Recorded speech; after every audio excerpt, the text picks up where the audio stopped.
अतुल रिया और उस व्यक्ति के पीछे पीछे होटल के अंदर प्रवेश करता है। वह दोनों होटल के रेस्टोरेंट एरिया में बढ़ने लगते हैं। उस समय रेस्टोरेंट में ज़्यादा भीड़ नहीं थी। बीच में एक काला कोट वाला व्यक्ति बैठा कॉफ़ी पी रहा था। कोने वाली टेबल पर शायद एक प्रेमी जोड़ा बैठा था। रिया उस व्यक्ति के साथ दाहिनी तरफ की किनारे वाली टेबल पर जाकर बैठ गई। अतुल रिया के पीछे वाली टेबल पर इस प्रकार बैठ गया कि अतुल की पीठ रिया की पीठ के पीछे थी। रिया के साथ बैठे व्यक्ति ने 2 कप चाय मंगवाई। अतुल के पास वेटर आया तो अतुल ने कॉफ़ी का ऑर्डर दे दिया। वह बहुत बेचैन था और रिया की सच्चाई जानने की कोशिश कर रहा था। तभी अतुल ने सुना कि वह व्यक्ति कह रहा था, रिया, तुम तो शादी के बाद मुझे भूल ही गई हो। मैं इतने दिनों से तुमसे मिलने की कोशिश कर रहा था, लेकिन तुम तो कोई जवाब ही नहीं दे रही थी। रिया धीरे स्वर में बोली, मुझे माफ़ कर दो प्रभात, जो भी हुआ अच्छा नहीं हुआ, लेकिन मेरे पिताजी की तबीयत इतनी ख़राब थी कि मैं उनकी बात टाल ही नहीं सकी। मैं सच में तुम्हारी गुनहगार हूँ। मेरी वजह से हमारा प्यार अपनी मंजिल तक नहीं पहुँच पाया। कहते हुए शायद रिया की आंखों में आंसू आ गए। अपने पर्स से रुमाल निकालकर आंसू पोंछने लगी। थोड़ी देर के लिए वहाँ सन्नाटा छा गया। अतुल यह सच्चाई जानकर हैरान रह गया। इसका मतलब उसकी पत्नी किसी और से प्यार करती थी और उसने बेमन से शादी की है। उन दोनों की बातों से लग रहा था जैसे प्रभात बार बार जानबूझकर ऐसी बातें कर रहा था जिससे रिया को ग्लानि महसूस हो। रिया ग्लानि के बोझ में दबती जा रही थी। उसकी आंखों से लगातार आंसू बह रहे थे।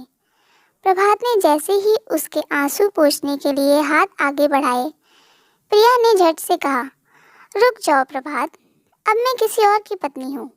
तुम्हारा मुझ पर कोई अधिकार नहीं है।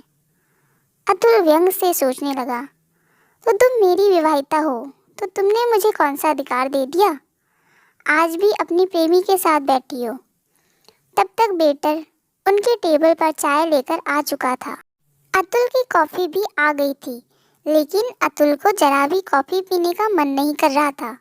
अतुल तो केवल रिया और प्रभात की बातें सुन रहा था और कॉफ़ी तो कप की टेबल पर पड़ी पड़ी ठंडी हो चुकी थी। काफ़ी देर तक रिया को कोसने के बाद प्रभात ने मतलब की बात की, रिया, तुमने बीच मझधार में मेरा साथ छोड़ दिया।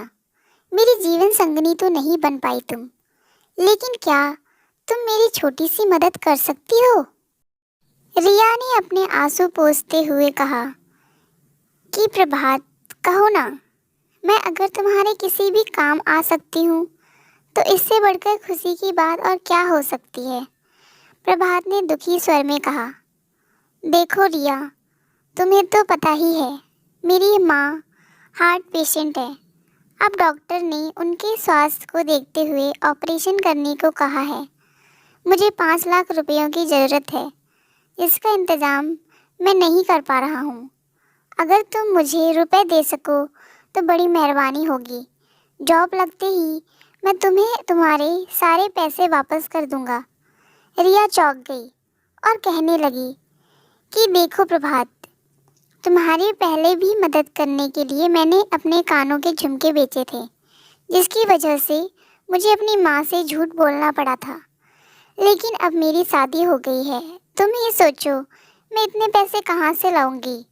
प्रभात छोटी मुस्कान बिखेरते हुए बोला कि तुम इतने बड़े खानदान की बहू बनी हो, तुम्हारे लिए 5 लाख रुपए कौन सी बड़ी बात है। क्या तुम मेरी माँ की जान बचाने के लिए इतना भी नहीं कर सकती? रिया अजीब सी कश्मकश में फंस चुकी थी। वह प्रभात की मदद तो करना चाहती थी, क्योंकि वैसे ही उसका मन उसके प्रति ग्लानि से भरा हुआ था कि उसने प्रभात के साथ गलत किया है। ऊपर से वह झूठ बोल रहा है। चोरी करके वह रुपए भी नहीं दे सकती थी। रिया ने कुछ सोचते हुए कहा कि मेरे पास 1 लाख की एफडी है, वही तुम्हें दे सकती हूँ। इससे ज़्यादा मैं तुम्हारी कोई मदद नहीं कर सकती।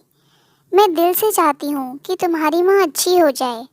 मैं भगवान से प्रार्थना करूँगी कि वह तुम्हारी माँ को लंबी आयु दे, लेकिन इससे ज़्यादा मैं कुछ नहीं कर सकती।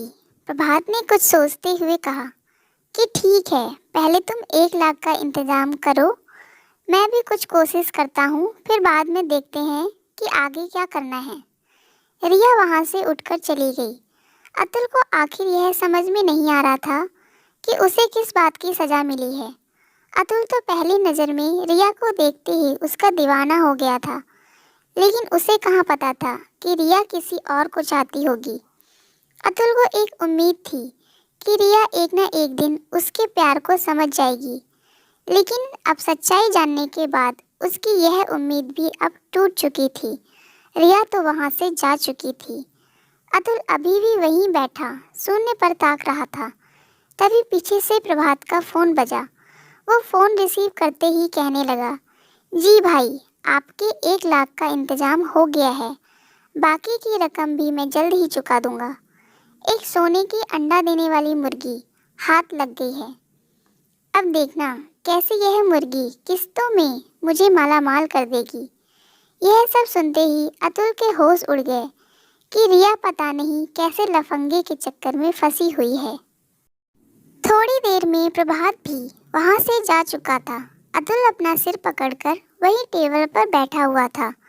उसे कुछ समझ में नहीं आ रहा था कि अब वो यह सच्चाई रिया को कैसे बताए, क्योंकि अगर वह प्रभात के खिलाफ रिया से कुछ भी कहता तो रिया को लगता कि वह जानबूझकर रिया को अपने प्यार के खिलाफ भड़काने की कोशिश कर रहा है। प्रभात के खिलाफ कुछ पक्का सबूत भी तो नहीं था, लेकिन अतुल ने निश्चय कर लिया था कि वह रिया को उसके जाल में फंसने से बचाकर रहेगा, फिर चाहे भले ही रिया उससे प्यार करे या ना करे। लेकिन प्रभात की सच्चाई जानने के बाद वो रिया के साथ कुछ गलत नहीं होने देना चाहता था। देर रात को अतुल घर पहुंचा। रिया अपने कमरे में सो रही थी। सोते हुए वह बहुत मासूम लग रही थी। भले ही शादी के बाद रिया ने उसे स्पर्श करने का अधिकार तक नहीं दिया था, लेकिन आज अतुल की निगाहें बार बार उसके खूबसूरत चेहरे पर ठहर जा रही थी। रिया ने अतुल के दिल को कहीं ना कहीं छू लिया था, जिसके कारण रिया के बारे में सोचे बिना रह नहीं पाता था। अतुल शादी के बाद से ही सोफे पर सो रहा था। उस रात वो देर से सोया, लेकिन सुबह जब उसकी नींद खुली तो उसने देखा कि रिया बालकनी में खड़े होकर किसी से बातें कर रही थी। अतुल ने चुपके से उसकी बातें सुनी। रिया प्रभात से बात कर रही थी कि आज मैं रुपए लेकर तुमसे मिलने आऊंगी। अतुल फिर से सोने का नाटक करने लगा और सोचने लगा कि आज मुझे रिया का पीछा करना होगा। सुबह नाश्ते के बाद रिया तैयार होकर घर से बाहर निकली। सबसे पहले सुबह बैंक गई, पैसे लेकर वहीं से रेस्टोरेंट में पहुंची।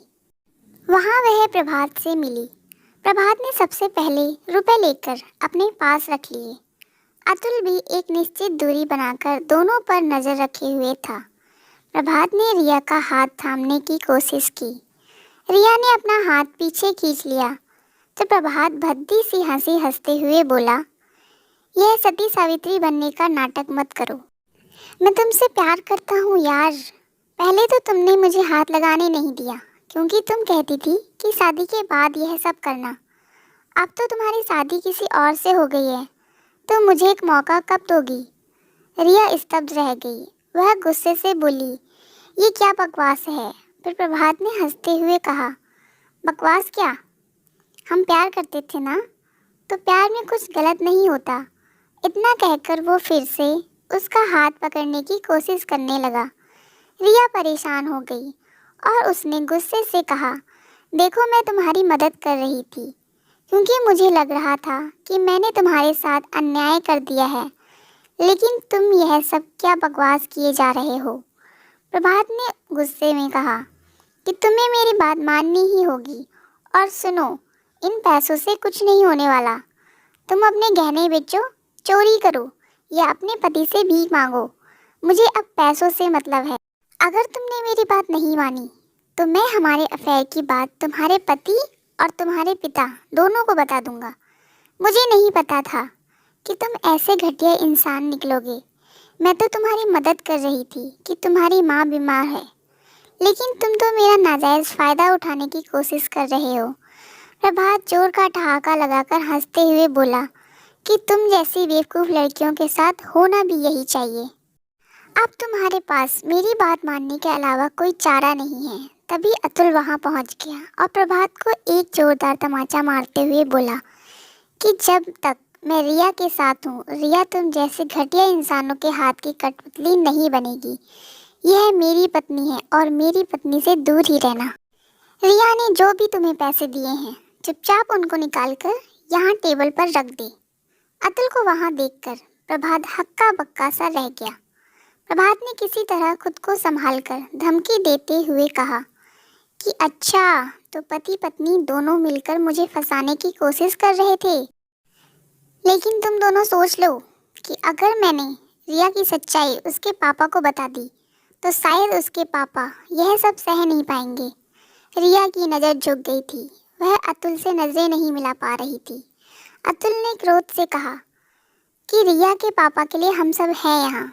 इसके पापा की चिंता तुम मत करो, तुम अपनी चिंता करो, क्योंकि मैंने पुलिस को फ़ोन कर दिया है। इतना सुनते ही प्रभात वहाँ से भागने की कोशिश करने लगा। अतुल ने लपक कर उसे दबोच लिया। तब तक पुलिस भी आ गई थी।